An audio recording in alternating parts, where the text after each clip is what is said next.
Yvonne Teoh Bource from Connect Soul with your soul wisdom for the week of March 26, 2018. And yes, I'm all rugged up because we have suddenly struck a cold spell. It's autumn in Melbourne, Australia, and we've had very, very gusty winds, and we've had sunshine, we've had rain, we've had blustery gales, and all that autumn brings us. So, this week, I guess my topic that I want to discuss with you is the topic of self-doubt. And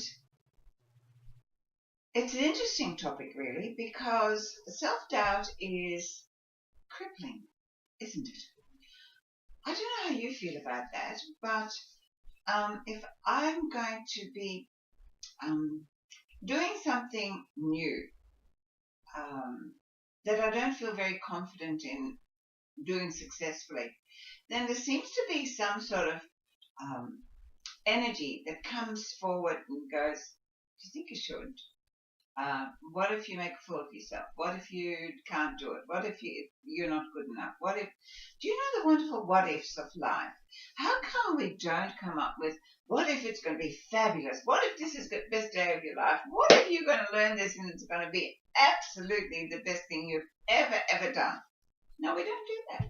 Somehow all the what ifs go way down. So I guess my challenge to you this week is to check your what ifs.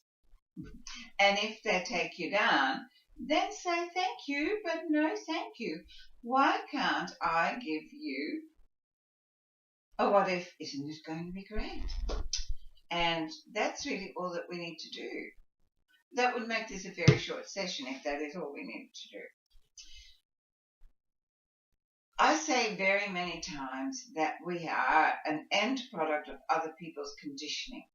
So if we were brought up with people who second-guessed themselves all the time, or who didn't have confidence in life, or more important, who didn't instill confidence in you, who, sometimes we have parents that are overprotective, or like me, you're in a situation where you're constantly under threat with your family, in my childhood, and so you grow up in that early stage of your life to constantly be afraid that something's going to be happening, and it's never good. So we are not really assisted in growing up in our early years to grow up with a sense of security or a sense of safety. So I live in Melbourne, Australia, and I've been here a long time. And over the last, 30 years, what I've noticed is that the government rules are becoming more and more overprotective. We seem to, instead of teaching people to be self-reliant and to be confident and to trust themselves, we want to take away all the obstacles. We want to take away the possible fears. I watched a school suddenly put up huge fences with barbed wires, which reminded me of Nazi, occupation, just to keep out the predators, instead of teaching children to have some way of learning to say no and to feel confident in themselves. And because we're energetic beings, so the more fear we instill, so the more that we actually are taught as children to be afraid of whatever, be afraid of falling, being afraid of strangers, being afraid of this and being afraid of that, the less they feel that they can trust themselves. And then as adults, that is how we turn out. And please don't misunderstand me that I don't think our children need to be protected. Of course they do, because they haven't got the knowledge to take care of themselves yet. So therefore we do have to protect them. But what our question is, do we protect them? Do we overprotect them, or do we protect them more by teaching them to feel good about themselves and to be strong within themselves? So self-doubt, let's get back to that. Let's get back to the understanding and debilitation of self-doubt. What does it do to us? Now, there is a difference between self-doubt and doubt itself. You can doubt something is going to be good or bad. You can look at, that's more a discernment. I really don't like to call that doubt. That's just questioning something and going, well, is it good or is it not good? But self-doubt is not trusting in you, not trusting that you have the ability to make discerning decisions about yourself and about what is good for you. And that is the crippling part, because if we don't trust ourselves, then we're constantly looking outside of ourselves for assurance, for approval, for support, for guidance, and we don't check in here to see whether whatever another person tells us is actually in resonance with who we are. And so all my work, as you by now may or may not know, is about energy. We are physical expressions of this unified field, infinite field of energy, electromagnetic energy. And when we understand ourselves as energetic beings over and above physical beings, then we start to be able to make our way through this life by feeling. It's what animals do. Animals can't talk. Well, they have a language of their own, but they feel. They feel. I've just had, I have two beautiful cats that I talk about sometimes, and so I've just had my beautiful daughter and husband and her two little children staying for the weekend, and my cats are not used to little children. So they were very insecure. They kept dashing about and hiding and running away. And it was interesting to me because when they are home by themselves without all of that, they feel very sensitive and secure. But the reason for that is that they sense the energy had changed. They sense the erraticness of little children who will suddenly act, and they're not used to that, but they feel that erraticness when they are used to a very calm, serene environment. So they reacted to it. No one had to tell them that, because they are energy beings. They trust that energy. They trust their feelings. We don't. We, for some reason, because we're not conditioned that way, we are not taught to trust our feelings.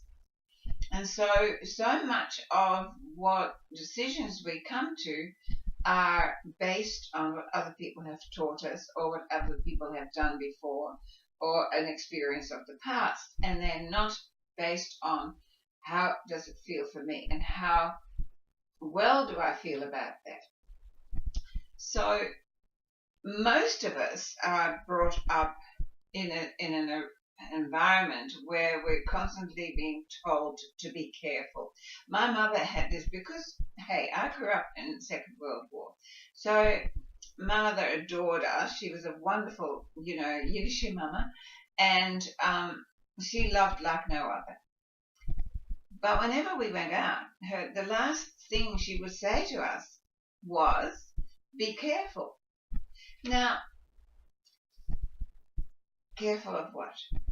Did that make me feel secure? No, it didn't. It made me think that out there must be danger. And so we are brought up in an environment, particularly today with the media constantly telling us every tiny little bad thing that's happening to everybody from, New Zealand, for the South Pole to the North Pole. If somebody's fallen off their bike and hit their head, we somehow have to know about it. If somebody lost their grandmother because a dog bit it, we have to know about it. And so we're constantly told the drama of the physical life. So that makes us then feel that being physical is not such a safe thing to do. And that then feeds our ego, which of course our ego is the boss of survival.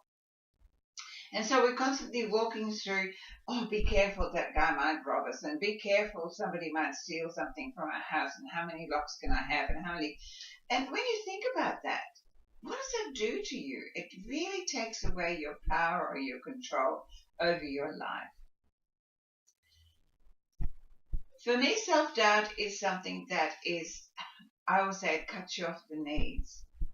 And what it does, it takes away all your sense of self-empowerment. It's like you have no say over your own life, and you are too frightened to step outside of what you call your comfort zone, no matter how comfortable that might be.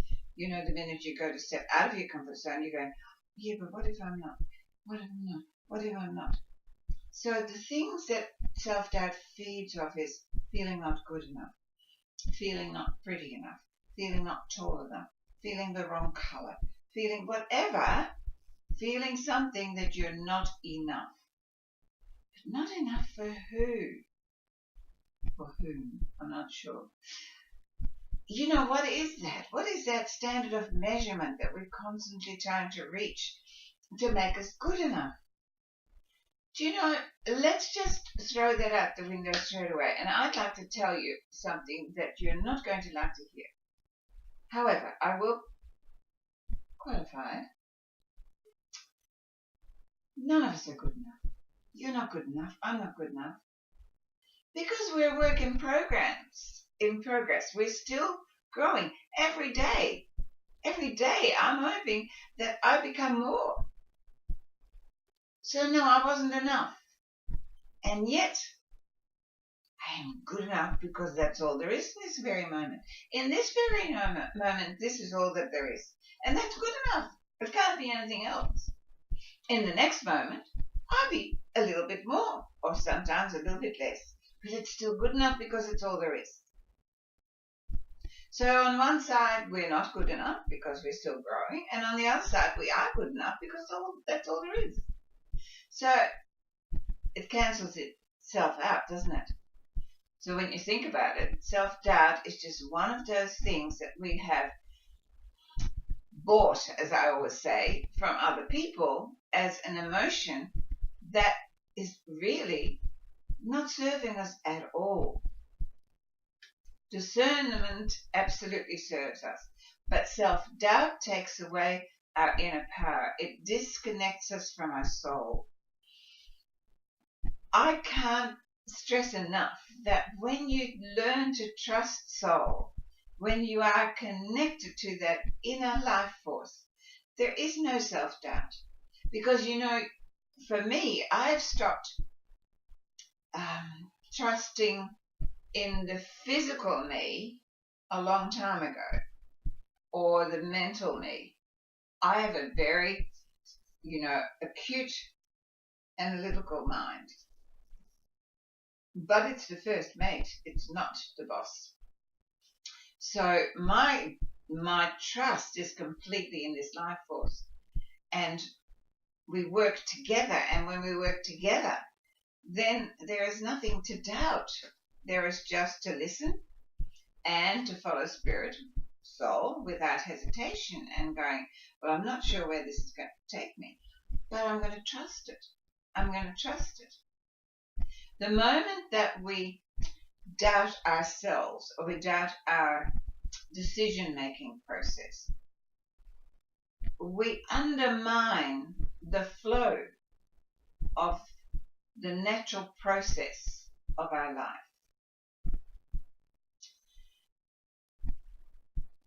To have self-doubt fed to us at an early age, our education system is fraught with that situation, because if you don't get the right mark and you don't do the right thing, then you get a cross instead of a tick, and that undermines your self-belief.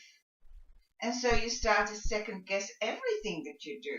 You start to second guess every decision you have to make, every place you want to go, every person you meet. You start to second guess yourself.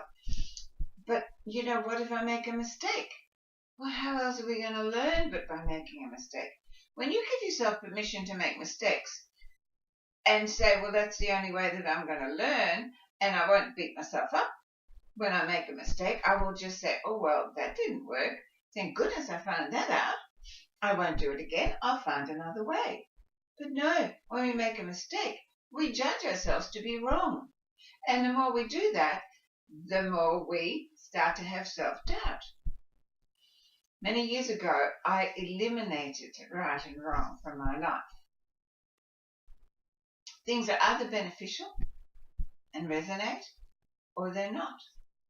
And by not putting them in that category of right or wrong, I can't tell you the weight that has been lifted off me. It isn't important. I'm not here to make anything right or wrong. I'm just here to feel in alignment with my soul life force. And so when it feels good and I feel good and everything's peaceful, all's good. I don't have to doubt anything. But when I get attached to an outcome, when I want something specifically, and I get caught up in the idea that it had to happen that way, it has to be that way. You know, you have an outcome that you see and you work towards it. And then the outcome doesn't happen. That is when self-doubt really rears its little head and says, wow, of course not. See, you're not very good at this, and you're not very good at that. You're just not good enough at that. And then self-doubt has a little party. But remember that all the self-doubt that you have today is not anything to do with you today. It was imparted in you at a very early age. And I go back to all the time saying the same thing. When you have an emotion, whether it's good or whether it's bad, but particularly when it's an emotion that doesn't make you feel good, always ask, how old do I feel? And you will find out that that original emotional trigger was created at a very early age. And you will feel, you know, whatever age that you first felt self-doubt. You have a look at young children. They don't have any self-doubt. They just dive off. That's where we do have to protect them, because they don't know that in the physical that they can hurt themselves, because who they truly are is pure energy. And so as pure energy, there is no hurt, there is no pain, there is no limitation. So they dive at everything with great regalia, going, yay! But of course the physical body is this is a dense place. And so when we do that, we can hit a wall and we hurt ourselves. So we do have to protect the children from that. But the thing about it is, when we were all first born, we knew who we were. We knew we were unlimited, infinite expressions of energy. And we had to get used to the physical plane. But getting used to the physical plane, because it would hurt, we would start to feel insecure and unsafe, and we would have self-doubt. So that's where self-doubt was first born. When we suddenly realized that all the things that is natural to us when we are not embodied, suddenly was not natural to us when we were in this physical body. And it's good to be able to differentiate the two. But remember that it doesn't mean that everything is not good enough for you. You are good enough. And when you can face self-doubt and look it in the eye and really say, you know what? I love me, and I will do the best I can with anything that comes my way, with every circumstance, with every opportunity, with every possibility. And if I make it, I will celebrate. If I don't make it, I will look and see how I can grow from it. But never will I point the finger at myself with judgment or blame that I wasn't good enough or I didn't do something enough. I will now choose to let go of this crippling feeling of self-doubt. I will give myself permission to have a go and follow spirit without hesitation. Not up here, but in here. There's a big difference.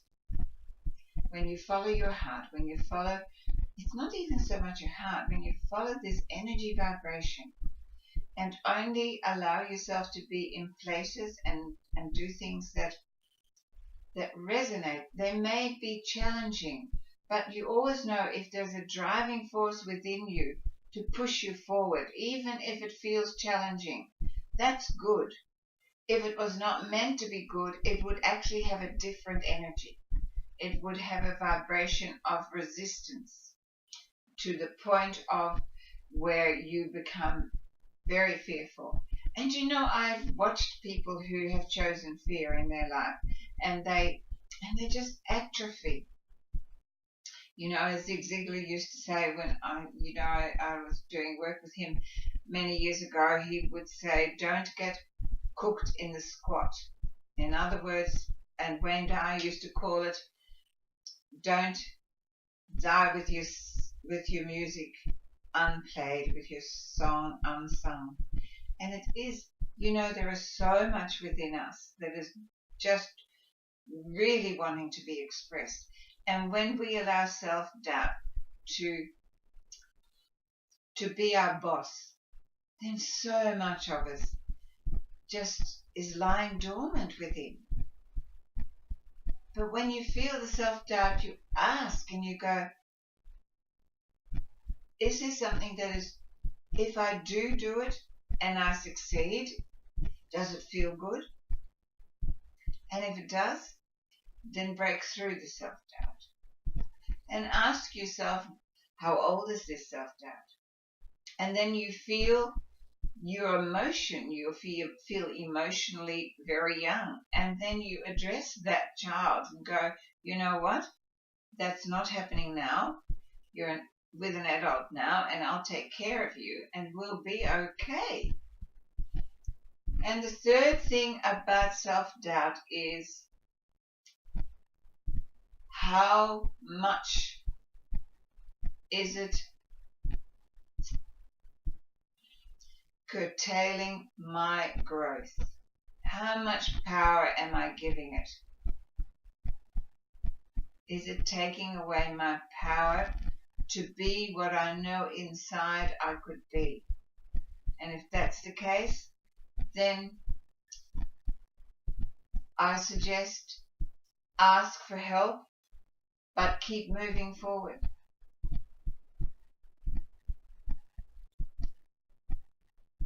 Everyone has it, self-doubt. It's the way we're brought up. It's just how much power it has over you on a daily basis and in a lifetime that we all need to look at. So please this week, just have a look. Have a look at your work life. How much power does self-doubt have there? In your love life, how much self-doubt does it have power there? And I have to apologize, I seem to be falling over my words a little. But I've had a bit of a few low days health-wise, so I'm a little weary. I feel a little weary. I am not weary. I feel a little weary. And so if I'm falling over my words a little bit. I didn't want to disappoint and not do a YouTube clip. So I'm doing it for you, and I'm doing my best. And you know, and that's really important to me, that I'm real, that I don't pretend to be something I'm not, because I could very easily have said, look, I'm really not feeling up to it today, and so I don't want to show people just, you know, that I too am human and vulnerable. So I'm doing my best, and I hope that I've still brought forward the message of self-doubt in a way that is going to help you to have a good look at it and to break through it, and also to examine where it comes from, because you weren't born with self-doubt, I can promise you. None of us were. So it's something, again, that we learned, and if we've learned it, we can unlearn it. And you know how to mostly unlearn it is by loving yourself. And loving yourself comes with such a huge dose of acceptance. So if you can accept yourself the way you are, self-doubt hasn't got anything hang on to. So I did draw a card to see if I could get soul wisdom to support me today. And I drew Mahavata Babaji. I have not heard of that particular entity, but it says soul expansion. So soul expansion, and that's exactly what, when you let go of self-doubt, you will have soul expansion. You cannot have soul expansion when you're trapped in self-doubt. And it says your consciousness is expanding. So with all the work that we're doing here, that is really the base, and the intent for it is to have our consciousness expand and understand who we truly are and what amazing, powerful creatures that we are when we come home to understanding that. You understand the connections between all things, because all things are fueled, energized by this field of energy, this source that we all come from, the source of creation.